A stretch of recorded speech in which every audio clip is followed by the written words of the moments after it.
Nilinaw ni Davao City Mayor Rodrigo Duterte na kailanman ay hindi raw siya nag-utos para magpapatay ng tao.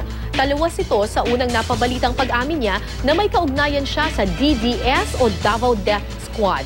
Ang ibig sabihin daw niya ay Davao Development System. Nasandigan daw niya sa pamumuno. Kahit tila ibang intindi sa kanya ng ibang tao, hindi raw niya ito ikinababahala. Ang mahalaga raw ay ang seguridad ng kanyang mga nasasakupan sa Davao City. Sa kanyang panayam sa kanya ng State of the Nation with Jessica Soho, iginiit ni Duterte na hindi siya tatakbo bilang Pangulo ng Pilipinas. I'm not running for president sa 2016. Wala ho akong pera at matanda na po ako.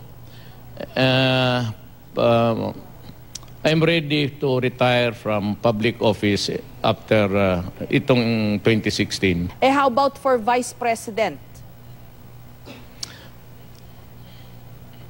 Ayaw ko rin, ma'am.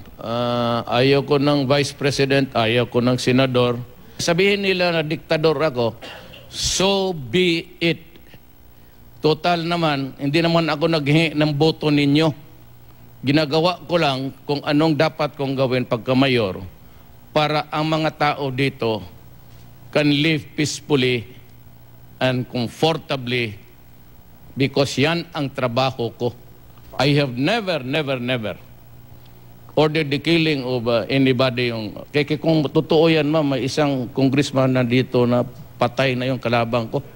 Alam mo man kung sino yan. Eh di pinatay ko na yan.